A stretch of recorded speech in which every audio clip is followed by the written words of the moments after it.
Hoje, depois de muito trabalho, conseguimos aí finalizar o inquérito.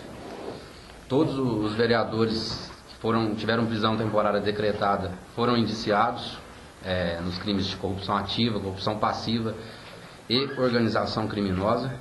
E agora o trabalho da Polícia Civil se encerra por aqui e agora vamos remeter a investigação para o Ministério Público para que agora seja feita a justiça. O Ministério Público agora vai provavelmente oferecer denúncia e a ação penal vai se iniciar aí. Quantos indiciados no total, doutor? São 7 indiciados. Doutor, o que foi descoberto de mais relevante durante essas investigações? Ficou bem caracterizado aí o crime de corrupção ativa por parte de Miguel Júnior e o vereador Cachoeira, que foram os que coordenaram essa corrupção dentro da Câmara. E os demais vereadores estão sendo iniciados por corrupção passiva, que é receber ou solicitar qualquer tipo de vantagem para praticar atos de ofício dentro da Câmara Municipal lá. Eu gostaria que os senhores esclarecessem qual benefício cada um dos vereadores indiciados receberam em troca desse apoio político. Vamos lá. Primeiro, vereador Sargento Hamilton, seria a solicitação dos R$10.000 restantes que teria ainda faltado da propina que ele confessou ter recebido, num valor total de 20. Então, essa solicitação a mais, ela caracteriza por si só o crime de corrupção passiva. Não há necessidade do recebimento do valor. O vereador Zé Domingos, em 2 situações, ele foi indiciado por 2 vezes a prática de crime de corrupção passiva, com relação ao que o Miguel Júnior informou, uma espécie de mesada no valor de R$1.600 que passou para ele por pelo menos 4 oportunidades, e também com o benefício de ter sido blindado aí as suas investigações sobre a sua secretaria enquanto ele exerceu a função de secretário municipal. A questão do vereador Marcílio, assim como relatado e comprovado em escutas telefônicas, o Miguel Júnior teria pago aí 2 parcelas de R$1.000 de um empréstimo que ele fez em nome do vereador Cachoeira. O vereador Juninho da farmácia ficou comprovado por depoimentos e também por escutas telefônicas de que recebeu aí por aproximadamente 1 ano o valor de R$1.700 mensais para passar esse valor para um primo dele que sequer trabalhava para receber esse valor.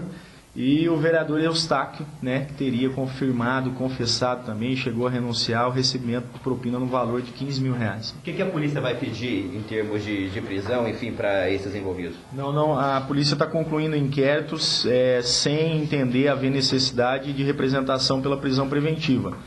O que há aqui é o indiciamento em todos por crime de organização criminosa, formaram uma organização ali voltada à prática de crimes dentro da Câmara Municipal, inclusive que teve reflexo em várias entidades na cidade, em vários casos que estão sendo investigados.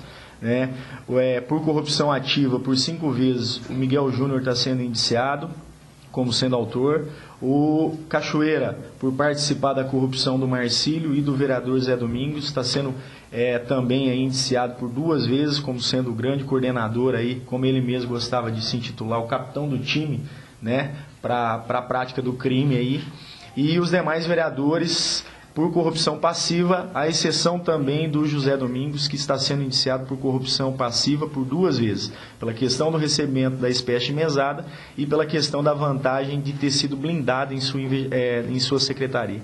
As provas são concludentes? A Polícia Civil não tem dúvida, formou a opinião dela embasada em fortes depoimentos, em afirmações do próprio líder, chefe da organização, que seria o Miguel Júnior, todas comprovadas por escutas telefônicas aí realizadas à época do concurso da Câmara Municipal. Em relação a essas escutas, doutor César, quantas horas realmente foram de escutas telefônicas? Dessas horas, quantas realmente interessam à Polícia Civil e o que pôde se apurar dessas gravações? Olha só, a Polícia Civil está encaminhando agora para o Judiciário tanto as 72 horas utilizadas na investigação como as 400 horas utilizadas como um todo. Dentre elas, um caso que causou muita repercussão aí na cidade, e eu falo repercussão diante da covardia de algumas pessoas que propagaram de forma indevida, escutas envolvendo o chefe do Poder Executivo Municipal. No relatório, a Polícia Civil destaca essas conversas que o prefeito teve e faz o papel dela de opinar pelo encaminhamento, assim entendendo o Judiciário e o Ministério Público, ao Tribunal de Justiça para autorizar ou não a investigação sobre o prefeito municipal. Esse é o papel da Polícia Civil, isso é o papel que tanto advogado como pessoas que se intitulam como repórteres sabiam que era da Polícia Civil e propagaram de forma covarde, dizendo que a Polícia Civil estava escondendo provas e prevaricando em favor de autoridades. Então essas pessoas também estão sendo investigadas em outro inquérito policial por estarem ofendendo a honra de autoridades da cidade, pessoas que têm trabalhado aí diuturnamente no combate à corrupção. Essas pessoas que vazaram essas escutas, a polícia já chegou a elas, foram ouvidas? Como Olha é que tá? só, não há, a partir do momento que você dá acesso à defesa e assim, perde-se o controle. Essas escutas ficaram sigilosas por aproximadamente 1 ano. A gente sabe que é normal e é necessário, inclusive, uma vez concluído o inquérito, uma vez não sendo mais necessário para a investigação, que a população saiba o teor de escutas, aí, principalmente de representantes do povo. Então, assim, a gente não vê essa questão do vazamento em si como algo prejudicial. O que a gente vê é a forma de propagar isso, né? A gente tem visto aí imprensa séria, pessoas propagando de forma séria o conteúdo dos áudios, mas tem visto, por outro lado, aí, pessoas utilizando isso para praticarem crime, e isso a gente não vai admitir. Doutor Coronari, o senhor disse que, numa das entrevistas com toda a imprensa, no qual temos gravado, que o buraco era muito fundo. O Jornal da Cidade de Araxá e Região quer saber, conhecemos a competência do senhor, junto com o Judiciário, o Legislativo, o Ministério Público, e a imprensa confia no trabalho e não no retardamento das investigações, por isso o Jornal da Cidade está aqui. Responde para nós de Araxá e Região, que acompanhamos e confiamos nos senhores. O buraco ainda continua fundo? O buraco é cada vez mais fundo. Infelizmente, toda vez que se tem um tempo aqui, agora, recentemente, essa semana, a gente foi cumprir busca e apreensões no caso da Coafro, e numa análise superficial dos documentos se vê que os desvios são mais patentes, são mais consistentes ainda do que se imaginava.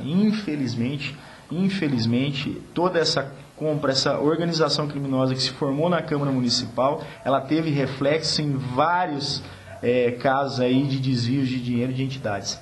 Doutor, voltando na questão das escutas, só 2 escutas envolvendo o chefe do Executivo Municipal vazaram. E realmente ele só está presente nessas 2 escutas, dentre essas 72 horas? Para o que interessou a investigação, são essas 2 que foram selecionadas, tá? O restante das horas, aí, mais de 330 horas que não foram selecionadas pela Polícia Civil, são conversas de cunho particular, o que em momento algum interessou a investigação na visão da Polícia Civil, entendeu? Cabe, se alguém quiser, ter interesse disso aí, da defesa, analisar as horas e, se tiver alguma coisa mais interessante, apresentar como forma de defesa dos investigados que foram indiciados. Doutor, o senhor disse que a Polícia Civil vai opinar a respeito, dentro desse indiciamento, a Polícia Civil vai opinar a respeito da participação do prefeito Araceli nesses casos de compra de apoio político na Câmara Municipal.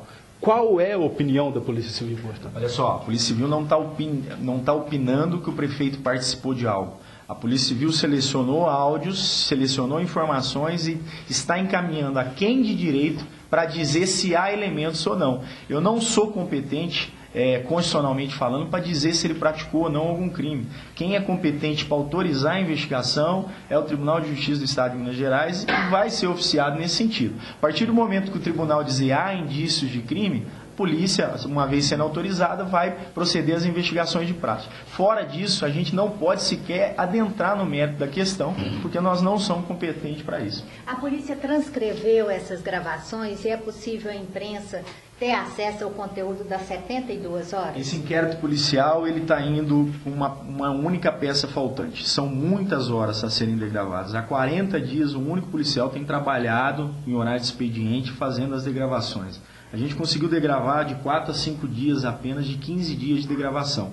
A gente está encaminhando esse inquérito para mostrar, primeiro, que a polícia não está aqui para ocultar nada. Segundo, que a sociedade clama por agilidade e a gente tem primado pela agilidade. Terceiro, principalmente, para que a Câmara Municipal se manifeste a respeito desses vereadores no que toca a processo de cassação. Porque tenho escutado demais que sem o inquérito policial, sem a denúncia do Ministério Público, nada pode ser feito. Então está aqui o trabalho da polícia apresentado